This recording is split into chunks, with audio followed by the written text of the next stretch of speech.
A glimmering diplomatic platform hung motionless in orbit over the neutral planet Yarn, its metallic plates reflecting the orange flare of the nearby dying sun. From a distance, it looked like a symbol of hope, sleek, balanced, the Galactic Council's emblem hovering proudly above. But up close, the air was thick with tension. There were no smiles, no casual chatter, just handshakes practiced 100 times and eyes trained like laser sights. Ambassador Kira Mallory adjusted her collar, her military-cut suit clinging tighter than usual as she stepped into the chamber. The invitation had been clear: final negotiations for the peace accord between Earth and the Council after decades of uneasy skirmishes. The words had been written in gold, but every human on her team had read them like blood was already spilled between the lines. "Any last thoughts?" she whispered to Colonel Asher Rourke, the man beside her who looked more like a stormtrooper disguised as a diplomat. "Yeah," Rourke muttered. "If this is a trap, I hope they brought enough body bags." The chamber door hissed open. Inside, the delegates of 16 species stood arrayed in ceremonial robes and uniforms. The Insectitari, with their twitching antennae, nodded toward Kira. The towering Garash, half stone and half gristle, didn't acknowledge her at all. And seated dead center, behind a crescent table of pale crystalline bone, sat Councillor Vale of the YHRR Empire, the one who had written the treaty. His face was unreadable, but his eyes glittered with something too sharp to be trust. "Ambassador Mallory," Vale said, his voice like two blades scraping. "You honor us. Shall we begin?" Kira nodded coolly and took her place at the sleek obsidian table across from them, flanked by Rourke and the rest of the Earth delegation, 3 diplomats, 1 Marine general, and a linguistics AI in a humanoid frame named Joan. Vale raised a clawed hand, and a projection shimmered to life, a rotating holographic map of Earth and its colonies. "You've come for peace," he said. "And so have we. Let us settle the borders, exchange our final concessions, and mark the end of hostilities between our peoples." Kira didn't smile. She'd been briefed 100 times that this was too good to be true. But her job wasn't to believe, it was to be prepared. Her earpiece buzzed quietly as Joan monitored the audio frequencies in the room. "Unusual," Joan whispered in a tone only the human ears were tuned to.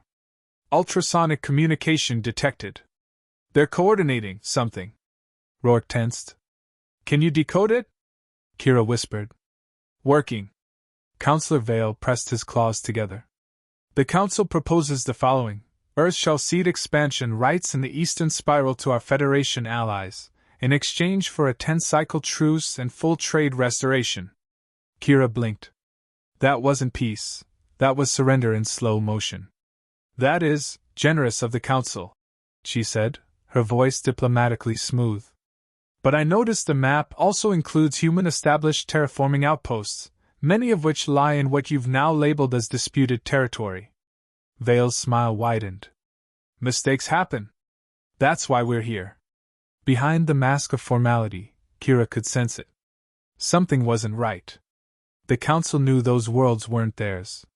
They were stalling, drawing the humans into this theater of diplomacy while something brewed in the background.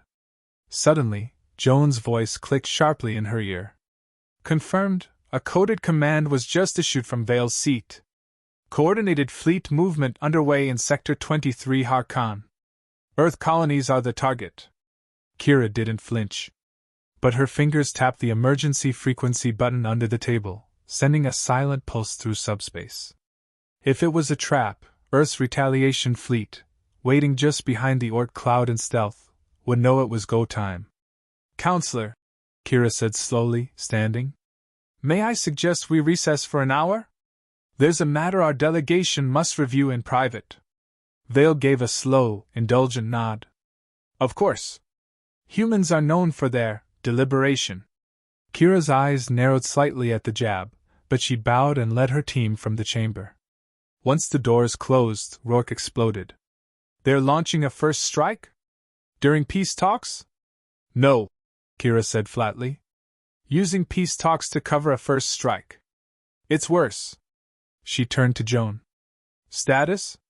Based on the command frequency, they've authorized at least 3 Council fleets to mobilize. likely targeting our outermost colonies.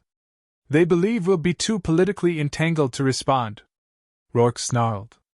We should have nuked their moon and called it a preamble. Kira ignored him. We play it quiet. Joan, block further council transmissions. Make it look like a signal fault. Rourke, alert Admiral Henders at Fleet Watch. Tell her to prepare for Operation Firecloak. You really think they'll go through with it? Rourke asked, already keying in the secure codes. Kira's jaw tightened. They've been waiting for the right moment to crush Earth without looking like villains. Peace talks are the perfect cover. But they made one mistake. She looked through the window at the grand chamber below where Vale and his allies laughed among themselves. They assumed we actually came here unarmed. Rourke smiled. So we show 'em what diplomacy really means. No, Kira said, steel in her voice. We end diplomacy. Back in the chamber, Counselor Vale watched the empty seats of the Earth delegation and tapped his wrist communicator. A fleet admiral responded instantly. They took the bait? Vale asked. Yes, my lord. Human colonies are unguarded. The assault begins in 10 rotations. Vale's eyes gleamed. And Earth? Still thinking we want peace. But in orbit above Yarn, behind the sun's shadow, 8 human stealth cruisers activated their drives. And deep in the Oort perimeter, Admiral Henders smiled as she read the alert. Finally, she whispered, powering up Earth's largest dreadnought. Time to return the favor. There was something satisfying about watching a diplomatic facade crack. Especially when the crack came not from a laser blast but from a calm human voice speaking into a charged silence. Admiral Tess Navarro leaned forward in her chair on the Resolute Dawn, orbiting neutral space near Helion Accord territory, listening to the intercepted comms from the Council summit. Is it true the humans brought kinetic warheads to a peace negotiation? Hissed an Indrasi diplomat, scales fluttering with alarm. No, worse, muttered a Sylvan observer. They brought lawyers. Tess smiled. They weren't wrong. The escalation had been steady. After Earth's delegation survived the assassination attempt in Section 12 of the Diplomacy Chamber, a plot poorly hidden by power fluctuations, the gloves had come off. Literally. Ambassador Bryce Stone had removed his ceremonial gloves mid-session, revealing the old Terran Navy tattoo on his wrist, and stared directly into the eyes of Counselor Jalvek of the Threx Dominion. You just tried to kill the only people who believe in your peace, Bryce had said, quiet and sharp. We came with words. You came with sabotage. So now we speak your language. Tess knew what that meant. Backup fleets. Emergency authorization for defensive countermeasures.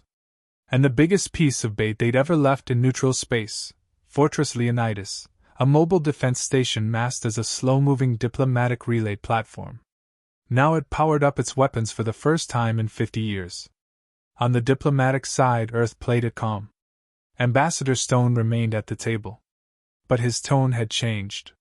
No more appeals to unity or multi-species harmony. Instead, he spoke in iron-laced hypotheticals. Imagine, he mused aloud to the council members, if a species decided to retaliate not against soldiers, but against ideas. Imagine if it went after war not with force, but with precision, surgically removing those who made the orders. You know, like bad teeth. The room went silent. Meanwhile, above them, Earth's task force slipped into positions with quiet efficiency. Tess reviewed the fleet log. Resolute Dawn, Nemesis Carrier Group, Horizon Lance. Ghost ships, Black Hull, signal-silent vessels that didn't show up on basic scanners unless they wanted to. The kind of ships that didn't blink when orbital bombardment was on the menu. But what really unnerved the Council wasn't Earth's firepower. It was their restraint. Despite being betrayed, Earth hadn't fired the first retaliatory shot. They waited. And that made everyone nervous. Counselor Jalvek paced in his private chamber, eyes scanning feeds of troop movements and resource allocations. They should have retaliated already, he growled. They're playing a longer game, said his advisor, a gnarled old Severic diplomat. One where they don't need to attack to win. Jalvek's claws twitched. They'll regret their patience. So he ordered a new tactic: hit the humans where it hurt, their colonies. Within hours, stealth raiders struck 3 outer human settlements, small scientific outposts barely holding on to atmospheric stability. The idea was simple: make the humans bleed just enough to provoke an overreaction, then spin the narrative in the council chambers. Paint Earth as the aggressor. Isolate them politically before the real war began. The first settlement hit was Gaia 9. A dome shattered by seismic charges. 6 dead. Second, a water-rich moon near New Ceres, sabotaged ice mines, ecological collapse underway. Third, an agricultural base on Proxima Station, burned fields and orbital satellites disabled. Tess watched the reports come in. No major military targets. Just civilian infrastructure. That was the line. The One Earth didn't forgive crossing. She dialed into Ambassador Stone. They're targeting civilians now. Our civilians. Confirmed, he said. His voice was calm, but his eyes were volcanic. Then they've made their choice. Earth's protocols kicked in. Operation Iron Parley. Designed decades ago, never used until now. Fleet transmissions encrypted with quantum keys. Task force deployments shifted quietly. Civilian alerts issued under emergency broadcast systems. Earth's ambassadorial team remained seated at the peace table, perfectly polite, while their homeworld pulled a sword from its scabbard. But Earth wouldn't make the next move on its own. They wanted the galaxy to see what the Council was doing. And more importantly, why the humans would respond the way they did. That meant exposing the trap. Bryce Stone walked into the Council chamber the next day holding a single, unassuming data crystal. He placed it on the table without a word.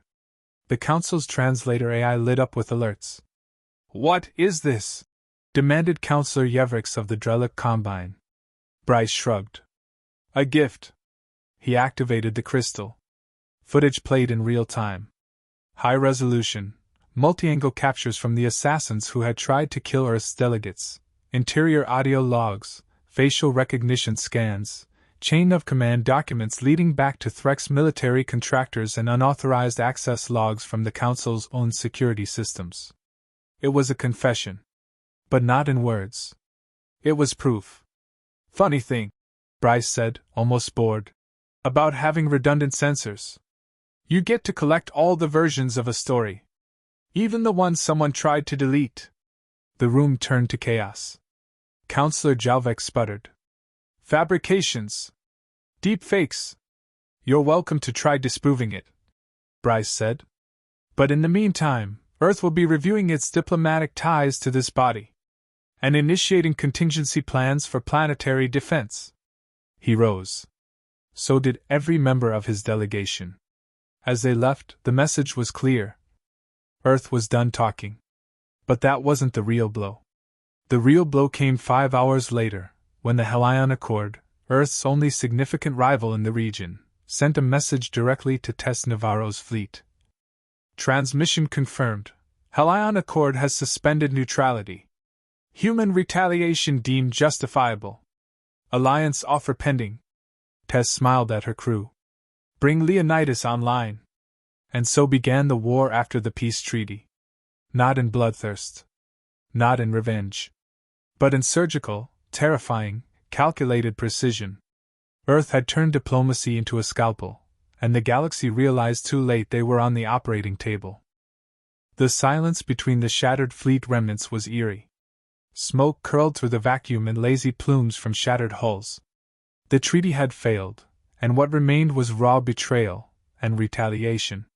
The Council's trap had claimed hundreds of human lives, but they'd failed to consider one thing: humanity's response wasn't governed by protocol. It was governed by resolve and rage. Ambassador Talia Crane stood on the deck of the Arclight Dominion, her once diplomatic robes now singed and marked by shrapnel. Her face was calm, unnervingly calm, as her eyes tracked the remaining Council warships. They hadn't fled. Not yet. Perhaps they believed they still held the advantage. Perhaps they thought humanity, with half its ships disabled or destroyed, would sue for peace again. Talia smirked. Get me visual on the Irradian flagship. Admiral Soto glanced from his terminal. Still holding in Sector 4. Cloaking field partially damaged. We're reading ion leakage. Looks like they took a hit harder than they expected. They've lost the element of surprise, she said. Now we show them what they never accounted for. Soto raised an eyebrow. What's that? She stepped forward. A cornered human doesn't beg. They bite. Arclight Dominion spun on its axis with deceptive grace. Across space, the remaining Terran ships followed suit. The ambush had culled half the delegation, but the rest, those with hardened military protocols embedded in their hulls, shifted formation into a spear. Commander Juno, Talia called, activating the encrypted comm. Initiate Protocol Perseus. Even Soto went wide-eyed. That's not, you can't be serious. I am. We're past reason. We're past the old playbook. Across the remaining fleet, dormant weapons systems activated, ones that had been hidden, not only from the Council but from Earth's own bureaucrats. Weapons from black site research divisions, rumored and quietly buried. High-frequency energy disruptors, neuropulse cannons, and microsingularity torpedoes. Humanity hadn't brought a fleet for peace. They'd brought a fleet for vengeance, and had lied to everyone about it. Back in the Council's war chamber, High Executor Valdar of the Irradian Collective slammed a tentacled fist onto the holotable. How are they re-engaging? They should be limping, barely operational. The Zentari warlord clicked his mandibles in frustration. Their systems should be offline. We fried their frequencies. You fried decoys, murmured a voice. All heads turned. A flickering projection of a human AI intelligence, a simple wireframe avatar in a suit and tie, stood in the center of the chamber. You didn't think we'd bring our real communications system to a table full of liars, did you? It said. Oh, and by the way, your flagship? It's been tagged. Valdar's translator stuttered. Tagged? The AI smiled. With a little gift from our stealth team. 3 proximity-bonded microwells. You might know them as singularity seeds. Panic rippled through the chamber. Cut the transmission! But it was too late. Space lit up.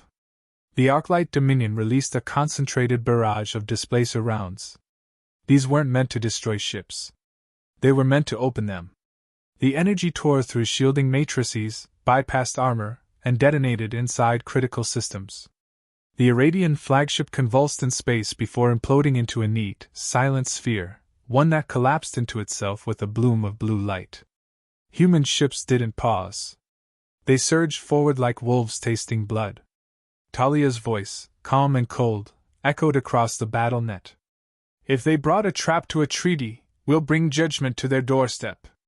Ships exploded like stars going supernova. Centauri fleets tried to regroup, but each maneuver was countered. Every escape route anticipated. Talia had planned this. Because Earth had learned from history. Not just alien history, but their own. You never walk into peace without preparing for war. Inside the Vanguard Solace, Commander Juno led a flanking operation. Her voice was curt, controlled, firing orders like bullets. Target drive cores. No survivors. We're not playing politicians anymore. We're the reckoning. Her crew worked in seamless synchrony. Many had been selected not for military excellence, but for psychological profiles. Veterans of betrayal, survivors of wars Earth tried to forget. Soldiers who knew what it meant to lose everything and still keep fighting. Aboard the ruined hulk of the Harmony Accord, Captain Del Reyes limped through the corridors. His vessel had taken one of the first hits, during the supposed diplomatic exchange. Half his crew were dead, systems offline, atmosphere leaking, but somehow, the bridge had power. And so did his last weapon. He keyed in an override manually. To any Terran fleet receiving, confirming launch of satellite payload. Coordinates encoded. Juno's screen lit up. Sir, what is that? Talia answered for him, voice solemn. Insurance. Earth's second gift to the galaxy. The satellite payload activated. For a moment, nothing happened. Then, Across Council-controlled systems, thousands of localized EMP spheres detonated, targeting communications, surveillance, and planetary defenses. Not a weapon of destruction, of paralysis. "Let's see how they like being helpless," Reyes muttered, collapsing with a smile. Back aboard the Council chamber station, chaos reigned. Their own security drones turned inert. Lighting dimmed. Backup systems sputtered. Valda growled. "They've turned our own systems into ghosts. They're crippling our empire without stepping foot on our planets." The human AI flickered back to life. "That's the point. We didn't come here to argue. We came here to end the argument." The Council attempted to retaliate, but nothing moved fast enough. Earth's ships adapted, their AI predictive engines outmaneuvered even the vaunted Cavallari gunships. Plasma rained across the stars. Bodies, alien and human, drifted in silent arcs. But for every Terran ship that died, 2 more emerged from stealth. Because Earth had never sent 1 fleet. They'd sent 3. 1 visible. 1 cloaked. 1 embedded already inside the enemy. Inside the command ship of the Council's internal security, a strange cough echoed. The commander turned, confused, then widened his eyes. "Wait, who or why?"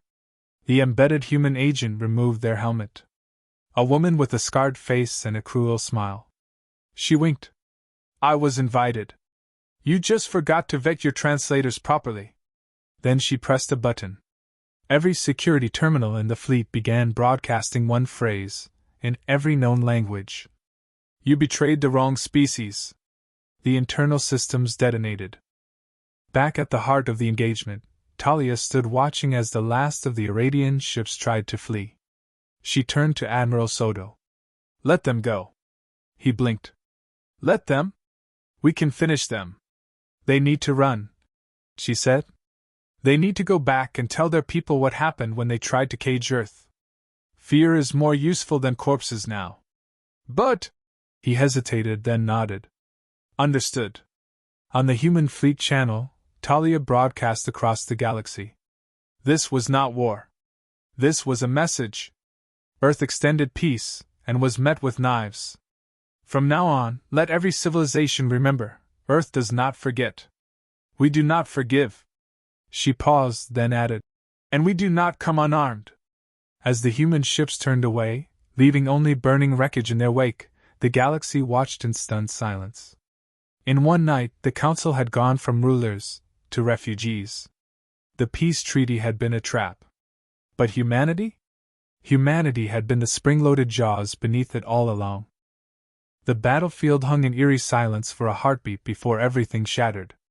Admiral Voss stood still in the command chamber of the Sovereign Resolve, watching through the main holodisplay as hundreds of hostile Council ships erupted from quantum warp just outside Earth's orbital defense range. They had taken the bait. Every deception, every delay, meticulously timed. Humanity hadn't merely prepared for war. They had orchestrated a grand performance, and waited for the curtain to rise.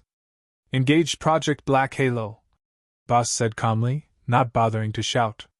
His voice cut through the silence like a blade. Commander Aisha keyed in the sequence. "Confirming. Black Halo is live." Far beyond Mars' orbit, hundreds of cloaked satellites blinked awake. They were not weapons in the traditional sense. No plasma cannons, no nuclear warheads. Instead, they released cascading waves of nanite interference across local spacetime, scrambling warp entry points, distorting sensor feedback, and corrupting the AI targeting systems of every Council fleet that had jumped in. Within seconds, chaos bloomed among the enemy ranks. Warships collided. Sensor ghosts made them fire at phantoms. Communications failed. They were blind, deaf, and groping in a kill zone. "Signal the fleet," Voss said. "Phase 2. Release the hounds." From lunar orbit, Earth's true counterstrike launched. They weren't the massive dreadnoughts the Council feared, those were decoys. Instead, hundreds of sleek hunter-killer drones and high-mobility strike frigates emerged from subterranean silos and asteroid bases. Their AI cores had been trained not just in tactics but in psychology, programmed with unpredictable, human-inspired maneuvers that made machine learning models useless against them. The first wave of Earth's retaliation didn't just destroy Council ships. It humiliated them. General Halrek of the Council's Third Armada stared in disbelief as one of his cruisers, the Barkan's Claw, exploded from the inside without ever being struck. Human saboteurs had been on board weeks ago.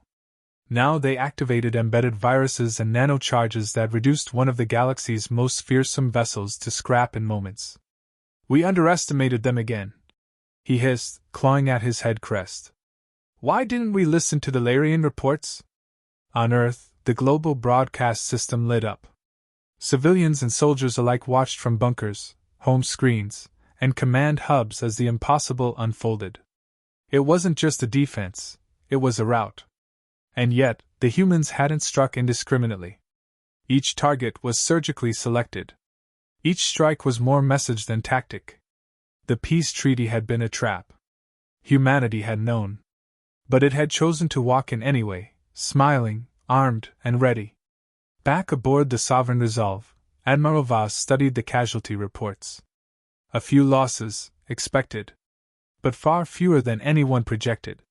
He leaned back slightly, his gaze falling on the small silver pendant around his neck. A gift from his daughter the day before he left Earth. "For luck," she'd said. He hadn't needed it yet, but maybe that was because of it. The calm buzzed. "Incoming hail from the Council flagship. Put it on." The holo flickered, revealing an image of Grand Arbitrator Kroll. His robes were tattered, his face bruised, and his ceremonial crown was missing. "I assume you're here to demand our surrender." Kroll spat bitterly. Voss shook his head. "No. That would imply we expect you to survive." The silence was deafening. "You broke the treaty," Kroll said, grasping at legalism like a drowning man reaching for a rope. "You struck first." "No," Voss replied. "You declared peace, then prepared for our extinction. We didn't strike first. We simply arrived more prepared for the ending." Kroll's image flickered again. Static. Damage to their systems. Then his final words came through. "This will not be forgotten." Voss leaned forward. "That's the idea." The line went dead. On the battlefield, Earth's forces executed the final maneuver of Operation Sovereign Spark.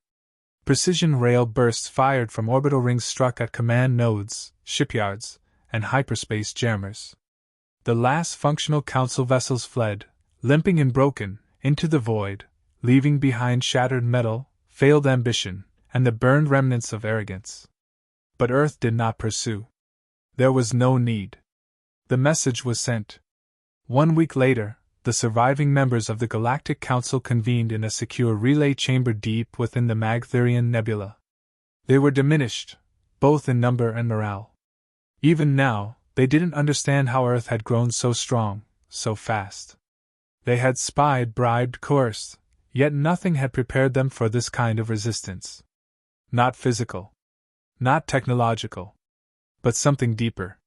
The unwillingness to kneel. The stubbornness to fight. The terrifying ability to laugh in the face of annihilation. And now they were terrified. Not of Earth's weapons. But of their minds. "They baited us," one counselor said quietly. "They planned to be betrayed," added another. The silence was a verdict. Back on Earth, Admiral Voss stood on a quiet hill overlooking the ocean, his uniform replaced by a simple coat, his eyes sunken with exhaustion. Beside him stood Commander Aisha, sipping from a metal mug. "Do you think it's really over?" she asked. "No," Voss replied. "But it's quiet for now." He watched a child playing with a drone in the field below. Laughter echoed. So strange how quickly peace could return to a world scarred by war. Maybe humans were wired that way, to heal faster than they should. Or maybe that's what made them so dangerous. Not that they could destroy, but that they could rebuild. "And what of the Council?" Aisha asked. "They'll think twice. Maybe 3 times. And maybe they'll finally learn that we don't enter peace talks empty-handed." A gust of wind swept through the grass. Somewhere, a memorial flame flickered back to life. Earth had not wanted this war. But when the trap had sprung, they had refused to be victims. They had walked into the Council's jaws with eyes wide open, and then punched their way out. The galaxy now watched Earth not with contempt or pity, but with respect, and a great deal of fear. And if anyone ever asked why Earth didn't flinch when peace turned out to be a weapon, the answer would be simple. Because peace was a language. And humanity had learned to speak it, with fire. If you enjoyed this story, subscribe to the Void Narratives for more tales where humanity doesn't just survive the impossible, but defines it. H.